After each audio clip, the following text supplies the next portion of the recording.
Bonsoir à tous et merci de nous être fidèles chaque soir sur Monaco Info pour ce tour d'horizon de l'actualité dont voici les principaux titres. 2 ans après le début de la crise de la Covid, la situation s'est largement améliorée au cours des dernières semaines, mais elle ne doit pas faire occulter un léger rebond enregistré depuis quelques jours. Que cachent ces chiffres qui repartent à la hausse? Et alors que la Chine reconfine certaines régions, doit-on être inquiet ou simplement apprendre à vivre avec le virus? Le chercheur du CNRS, Bruno Canard, nous le dira.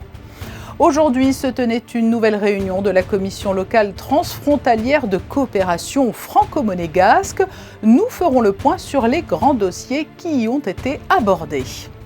Il y a quelques jours, nous vous annoncions que la grande famille Monacotech s'agrandissait en accueillant 6 nouvelles startups. Nous découvrirons dans ce journal l'activité et les ambitions de l'une de ces jeunes pousses, Inodip. À Dubaï, l'exposition universelle refermera ses portes à la fin du mois. Nous suivrons le ministre de l'Intérieur, Patrice Sellario, qui s'est rendu sur place au pavillon Monaco pour y échanger avec ses homologues dubaïotes. Notre deuxième invité sera le comédien et metteur en scène William Mesguich. Il sera sur scène au théâtre Princesse Grace jeudi pour interpréter l'adaptation du livre de Sylvain Tesson, Dans les forêts de Sibérie, un texte magnifique qui interroge sur la solitude et sur nos nouveaux modes de vie au cœur des villes trépidantes, loin de la nature. C'était il y a 2 ans, le début d'une situation à l'ampleur inédite, le début d'une crise dont les stigmates sont longs et qui n'est toujours pas terminée à ce jour, d'autant plus que l'on enregistre aujourd'hui un rebond du nombre de contaminations. Le taux d'incidence est passé à Monaco de 422 la semaine dernière à 621 cette semaine, mais le nombre d'hospitalisations, lui, est en constante baisse. Et alors que la tendance générale est à l'assouplissement des mesures sanitaires, doit-on s'inquiéter, se raisonner ou continuer à être prudent? Pour répondre à ces questions, Bruno Canard, chercheur au CNRS, est notre invité. Bonsoir. Bonsoir. Alors ce que l'on vit, c'est un petit peu paradoxal actuellement, puisque l'heure est à l'assouplissement des mesures sanitaires un peu partout, mais en même temps, il y a un léger rebond dans le nombre des contaminations. Est-ce que l'on peut l'expliquer, ce rebond, aujourd'hui ? Alors oui, effectivement, c'est un rebond qui est explicable par la prévalence du variant BA2 qui petit à petit revient et prend le dessus sur le variant BA1 de Omicron, hein, ces 2 frères jumeaux, et également par le fait que les contaminations ayant massivement baissé après un mois de janvier extrêmement éprouvant, les gens font un peu moins attention et relâchent les mesures barrières. Est-ce que c'est inquiétant, la Chine qui prend soudainement des mesures drastiques et qui enregistre un nombre de cas jamais atteint depuis le début de la crise il y a 2 ans? Alors, la Chine avait fait une stratégie de contrôle extrêmement stricte sur des variants d'origine du virus et également avec des variants qui étaient quand même beaucoup moins contagieux, et il se trouve que là, ils sont débordés par un variant, la famille Omicron, qui est beaucoup plus contagieuse. Et donc, c'est une stratégie qui n'est plus tenable. Et effectivement, on voit que chez eux, comme ce qui avait été préfiguré en fait en Australie, un débordement du virus, et je ne sais pas comment ils vont tenir. Je pense que cette stratégie n'est pas tenable. Alors il ne faut pas être seulement qu'alarmiste, hein. Il y a tout de même donc ce rebond des contaminations, mais pas des hospitalisations, ou en tout cas pas dans la même proportion qu'au plus fort de la 5e vague, hein. Tout à fait. La différence de maintenant par rapport à un an auparavant, c'est que la famille Omicron est nettement moins dangereuse que la famille des autres variants, alpha, bêta, delta. La vaccination a produit ses effets aussi pour protéger des formes graves. Donc, l'un dans l'autre, on se retrouve avec un virus qui se diffuse, qui donne une immunité sur un terrain où les gens sont déjà protégés des formes graves. Mais est-ce que cela signifie que ça y est, nous sommes dans cette fameuse phase où l'on peut se dire ok, il faut apprendre à vivre avec le virus, mais il n'est plus aussi fatal qu'avant? L'inconnu qui reste à savoir, c'est que l'immunité ne dure pas de manière infinie. Hein, c'est pas comme la rougeole qu'on obtient, qu'on a et dont on a une immunité pour la vie. ou à peu près. Et donc, ce qui est important de surveiller, c'est que va-t-il se passer dans 6 mois lorsque les vagues de Omicron vont être passées, que le virus se sera diffusé et aura donné une immunité, lorsque cette immunité sera partie. Et la note encourageante, hein, il y en a. Hein. La principale note encourageante, c'est qu'au-delà de la vaccination, des médicaments apparaissent. Et vous-même, vous avez travaillé sur le bemnifosbuvir, si je le prononce correctement, qui est en phase avancée. Hein.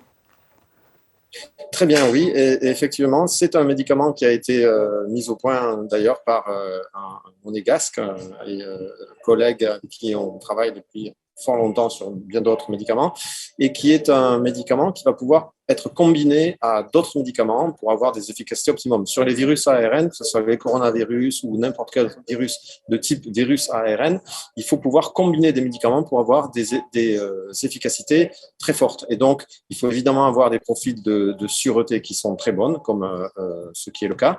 Et on peut espérer avoir un médicament pour traiter les formes graves qui vont petit à petit, ces médicaments, remplacer des médicaments extrêmement coûteux et peu adaptables mais qui sont efficaces, hein, mais qui sont les anticorps monoclonaux et qu'il faut adapter progressivement à chaque variant. Et on peut imaginer une mise sur le marché de ce type de médicaments plus ou moins rapide ? Donc ces médicaments, logiquement, la fin des essais sera sur la fin de l'année, je pense le deuxième semestre 2022, et ça ne devrait pas tarder. Il y a des médicaments qui sont avancés, comme le Paxlovid de Pfizer, qui sont même disponibles. Il y en a plusieurs sur le marché, et évidemment, plusieurs, je veux dire, dans le pipeline, et on peut s'attendre en 2022 à avoir des réponses thérapeutiques et préventives qui seront très intéressantes pour nos praticiens. Une dernière question, Bruno Canard, vous qui êtes chercheur, nous ne sommes pas à l'heure des bilans de cette pandémie, hein, tant on sait qu'elle est longue depuis le début, mais les situations hors normes qu'elle a générées étaient-elles envisageables ? Est-ce que certains scientifiques auraient pu imaginer de telles répercussions et de telles conséquences ? Malheureusement, je vais vous dire oui, puisqu'il y avait effectivement depuis, on va dire, 10 ans maximum, des mises en garde et des alertes qui étaient faites en particulier sur essayer d'anticiper ce que pourrait être une pandémie, non pas simplement le côté prévention, masque et tout ça qui est extrêmement important, on l'a vu, hein, qu'il est difficile de mettre en place en urgence, mais aussi toute la préparation scientifique qu'on peut faire en amont et de la recherche qui prend beaucoup de temps et d'énergie et de moyens et qui peut se faire en amont. Et effectivement, je pense que la leçon de cette pandémie acquise dans la douleur fera qu'on va pouvoir prévoir et anticiper de manière beaucoup plus efficace les pandémies du futur. Il y a tout de même un message d'espoir. Bruno Canard, directeur de recherche au CNRS, merci d'avoir répondu à nos questions pour ce triste anniversaire, hein, 2 ans quasiment jour pour jour après le début de la pandémie. La commission locale transfrontalière de coopération franco-monégasque a eu lieu ce matin. Une délégation française s'est entretenue avec le ministre d'État et les membres du gouvernement pour évoquer les différents grands dossiers en cours. Les explications de Vanessa Dessy sur des images d'Horacio Gaggino. Elle s'inscrit pleinement dans le cadre de relations bilatérales marquées par la communauté de destin, la commission locale transfrontalière de la coopération franco-monégasque a pour vocation à traiter les questions pratiques de voisinage entre la France et la principauté. Cette commission, donc, qui regroupe du côté monégasque l'ensemble du gouvernement monégasque sous l'autorité du ministre d'État et du côté français le préfet des Alpes-Maritimes et l'ambassadeur de France en principauté de Monaco, avec les élus aussi bien de la métropole que de la CAF, et qui traitent de tous les sujets, si je peux dire, d'intérêt transfrontalier, et ils sont nombreux. Lors de cette nouvelle réunion figuraient à l'ordre du jour différents dossiers dans le cadre de la coopération entre Monaco et les Alpes-Maritimes, mais surtout avec les communes limitrophes. Les discussions se sont tournées vers l'accueil des réfugiés ukrainiens, le logement des travailleurs de la principauté, la circulation, les parkings de dissuasion, la sécurité des infrastructures du tunnel Régnier 3 ou encore le projet maritime entre le port de Nice et de Cap-d'Aille. Et puis on a terminé sur des sujets d'avenir en termes d'environnement qui sont essentiels, notamment en ce qui concerne l'eau, l'approvisionnement en eau, qui est un enjeu pour nos territoires, très important, et aussi la question des déchets. Le bilan, il est d'abord très positif, c'est que nous avons échangé sur ce qui nous paraît être les enjeux principaux. On a un destin commun, on a des liens qui sont très forts et on a surtout besoin les uns des autres. Les échanges ont ainsi confirmé la nécessité d'une étroite collaboration entre les deux pays. Les discussions se sont révélées constructives sur l'ensemble des sujets abordés. Et pour développer les autres grands titres du jour, Alexandra Pagny nous rejoint. Le conflit en Ukraine est toujours au cœur de toutes les préoccupations. Bonsoir Alexandra. Bonsoir Patricia, bonsoir à tous. Depuis le début des bombardements en Ukraine, la solidarité s'est organisée un peu de partout. À leur tour, le centre cardio-thoracique de Monaco a souhaité participer à cet élan collectif par le biais de plusieurs actions, notamment l'envoi d'une palette de médicaments pour l'hôpital des enfants de Kiev, avec le soutien de la Croix-Rouge monégasque. Le centre contribue également à l'hébergement de 2 mères et 2 enfants ukrainiens. Et depuis ce lundi, une collecte d'articles pour bébés, produits d'hygiène, de soins et alimentaires est organisée auprès du personnel. Les dons seront ensuite remis au point de récolte situé à Cap d'Aille. Le diocèse de Monaco invite également ses fidèles à un moment de recueillement pour l'Ukraine. Oui, Patricia, l'archevêque convie tous ceux qui le souhaitent à une prière pour la paix ce vendredi à 20h en la cathédrale de Monaco. Un moment de recueillement auquel se joindra les fidèles orthodoxes russes et ukrainiens. 3 nouveaux ambassadeurs ont été officiellement accrédités ce matin, Alexandra. Oui, et comme le veut la tradition, ils ont été reçus par le prince souverain au palais, avec qui ils ont pu s'entretenir. C'est d'abord Ronald Flores Vega, ambassadeur extraordinaire et plénipotentiaire de la République du Costa Rica, qui a déposé ses lettres de créance. Puis c'est Nat Barbara Massoufa pour le royaume du Lesotho. Et finalement, Ahmed Bahia pour la République islamique de Mauritanie. Le club des résidents étrangers de Monaco recevait quant à lui Robert Gély lundi soir. Régulièrement, le CREM invite des personnalités de la principauté pour présenter leur domaine de compétences et rencontrer les membres. C'était au tour de Robert Gély, le directeur des services judiciaires, de se prêter au jeu des questions-réponses, venu présenter le système judiciaire monégasque. Dans le domaine environnemental et plus particulièrement l'environnement marin, on sait combien les plastiques peuvent s'avérer polluants. Un nouveau rapport du Centre scientifique de Monaco tire la sonnette d'alarme. Oui, Patricia, avec des risques sur la santé cette fois, des risques bien sûr pour la santé de notre planète, mais aussi pour la nôtre. Cette nouvelle menace est due à l'augmentation de la température de l'eau qui favorise la fixation de bactéries pathogènes sur les surfaces plastiques qui accroît les risques infectieux. L'intégralité du rapport est disponible sur le site internet du Centre scientifique de Monaco. Monacotech, l'incubateur et accélérateur de start-up, vient d'accueillir 6 nouvelles entreprises en devenir. Nous allons vous faire découvrir chaque semaine ces jeunes pousses innovantes qui ne demandent qu'à grandir.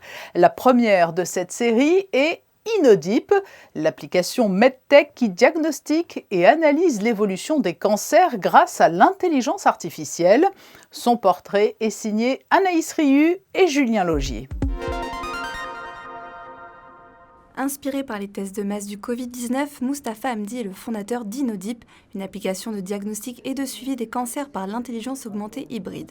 Bien avant la crise sanitaire, il fait un constat universel, une pénurie de médecins touche les services de radiologie dans le monde.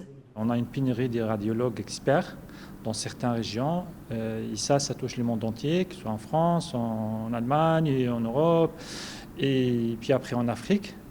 Donc du coup, on a besoin d'une solution qui, en utilisant la technologie, elle permettra après de récupérer les images à distance, de les pré-traiter au débit, de faire une première lecture par intelligence artificielle et puis après une validation par les médecins spécialistes. L'application, moins coûteuse que les logiciels de diagnostic habituels, a pour objectif de faire gagner du temps aux radiologues et de faciliter la communication entre médecins et patients en regroupant tout le processus sur une seule et même plateforme en ligne. Pour le fondateur, l'éthique de sa démarche est une priorité. Il faut dire aussi que nous sommes très concernés par les éthiques d'intelligence artificielle. On a nos principes. On croit fortement que l'intelligence artificielle ne peut être pertinente et intéressante que si elle est aidée par l'expertise de l'être humain. L'intelligence artificielle, l'algorithmique est au service du médecin et puis après des citoyens. Pour le moment, Mustapha choisit de se concentrer sur le dépistage du cancer du sein et du poumon dans les régions où le diagnostic et suivi des maladies est faible, voire inexistant. Grâce à Inodip, les médecins partenaires de l'application pourront passer plus de temps à échanger avec les patients qu'à retranscrire les images, puisque c'est désormais l'intelligence artificielle qui se charge d'analyser la détection, l'évolution et la propagation des cancers. Envolons-nous pour Dubaï. C'est le 31 mars que l'exposition universelle refermera ses portes. Pendant 6 mois, le pavillon Monaco a représenté une formidable vitrine pour la principauté en accueillant de très nombreux visiteurs étrangers, mais aussi des représentants monégasques venus présenter leur savoir-faire ou échanger avec leurs homologues de cet émirat. Et tout récemment, c'est le ministre de l'Intérieur, Patrice Célario, accompagné d'une délégation qui s'y est rendue. Le reportage à Dubaï de Bastien Bory. À Monaco, le ministère de l'Intérieur a cela de particulier qu'il cumule plusieurs compétences. Sécurité, éducation, jeunesse, sport, culture, autant de casquettes dont s'est coiffé Patrice Célario, ministre et conseiller de gouvernement en visite de travail à Dubaï. Objectif, rencontrer les autorités locales et comparer les méthodes émiraties et monégasques. Comparaison n'est pas forcément raison, bien évidemment, mais de l'analyse, de la comparaison, de l'échange, on peut découvrir un certain nombre de stratégies, un certain nombre de pratiques qui permettent de progresser. Et je crois que c'est surtout ça l'intérêt des échanges, de la coopération internationale, qui n'est pas une compétition en soi, disant je suis meilleur ou l'autre est meilleur que moi, mais plutôt d'essayer de comprendre qu'on a tous des problématiques assez similaires et que leur traitement, parfois, du fait des contingences locales, ne peuvent pas forcément prendre les mêmes chemins.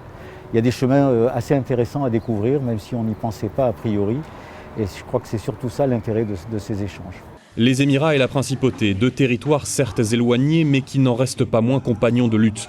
Dans les deux pays, le combat contre la criminalité, y compris financière, a remporté des succès ces dernières années.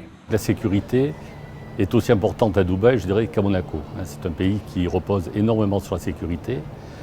Ensuite, ce qui est pour nous intéressant aussi, c'est que c'est une police qui est de plus en plus conceptualisée, qui est une police virtuelle, qui est une police numérisée. Et c'est vrai qu'ils ont une vraie réflexion sur une police, je dirais, une police du futur. À quelques jours de la clôture de la Dubaï Expo, le pavillon Monaco attend encore la venue la semaine prochaine des Archives nationales de la Principauté et de la délégation interministérielle de la transition numérique. De retour à Monaco, où se jouera jeudi au théâtre Princesse Grace l'adaptation du livre à succès de Sylvain Tesson, Dans les forêts de Sibérie. Une adaptation de William Mesguich qui interprète également le rôle principal, celui de cet homme qui s'isole dans une cabane perdue au milieu de l'immensité des forêts de Russie. Il est notre invité. Bonsoir William Mesguich. Bonsoir. Vous allez faire revivre sur la scène du théâtre Princesse Grace cette formidable épopée de Sylvain Tesson. C'est un sacré challenge car vous ne pouvez pas vous appuyer là sur la beauté des paysages, sur l'immensité de l'environnement. Vous allez être sur une scène, dans une salle de théâtre. Cela a été compliqué à mettre en scène. Oui, il a fallu trouver le subterfuge pour raconter, comme vous le disiez, l'immensité de la Sibérie. Sylvain Tesson, quand il est venu voir le spectacle, m'a dit que j'avais réussi à faire tenir en 1h15 6 mois de sa vie, qu'il considérait lui comme une vie presque entière, ce périple en Sibérie, et à raconter l'immensité du lac Baïkal et la Sibérie dans une boîte d'allumettes. Il a toujours des images très, très spectaculaires, très, très belles, très métaphoriques. Il a fallu effectivement se poser la question de l'extérieur dans ce spectacle. Évidemment, il s'agit d'une aventure principalement sédentaire, dans une cabane, dans une isba que Sylvain a acquise au moment où il est parti faire ce périple.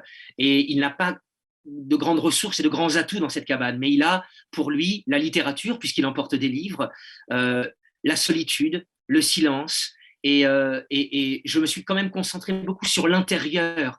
D'abord une introspection vis-à-vis de son aventure, de ce qu'il ressent, de ce qu'il pense, de ce qu'il vit, et aussi tout simplement de passer de sa table à son lit, au poêle à bois, à également toute une aventure avec une mésange, et le fait qu'il y a un rapport extraordinaire à son environnement, à ce personnage, c'est vrai. C'est un questionnement sur notre façon de vivre peut-être aujourd'hui, et sur l'impression que les générations actuelles, mais surtout à venir, vont passer peut-être à côté de quelque chose. C'est ça. Sylvain, je crois j'en suis certain, je le connais bien, il n'est pas moralisateur, il n'est pas donneur de leçons. Vraiment, c'est quelqu'un qui suit sa route, qui dit qu'il y a plusieurs façons de vivre. Cette société s'est embarquée majoritairement dans une certaine manière de fonctionner, d'exister. Et puis lui, il choisit un autre biais, le biais du silence, de la solitude, du rapport à la nature, aux animaux, au temps qui passe, à l'ennui, à l'immensité, à la rareté, au fait que tout à coup on puisse donner sa chance à n'importe quel magnifique moment à vivre et non pas d'être régenté par un calendrier, d'être soumis aux aléas d'une opinion qui est souvent mauvaise, enfin qui ne va pas dans la bonne direction, l'instinct grégaire, le clignotement commercial, la surenchère de rentabilité. Il est vraiment à rebours de tout ça. Et moi qui suis citadin jusqu'au bout des ongles, moi qui ai joué des rôles dans ma vie relativement violents, en tout cas très engagés, dans la parole, dans le regard, dans le corps.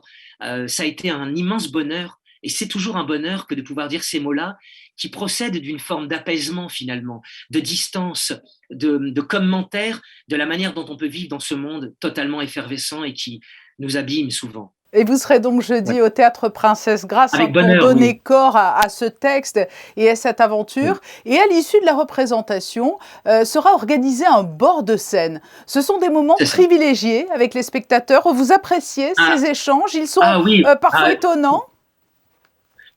Moi, vraiment, et c'est pas une posture, je vous l'assure, j'adore les bords de scène. J'adore échanger, j'ai toujours aimé ça depuis 26 ans que je pratique le théâtre de manière professionnelle. J'ai toujours mis un point d'honneur à aller porter la parole poétique, la parole d'intelligence, du cœur aussi, partout où elle pouvait se répandre, se diffuser. Avec ma compagnie, par exemple, théâtrale, nous avons traversé à 3 reprises la France à pied pour aller porter le théâtre dans les villages, à pied.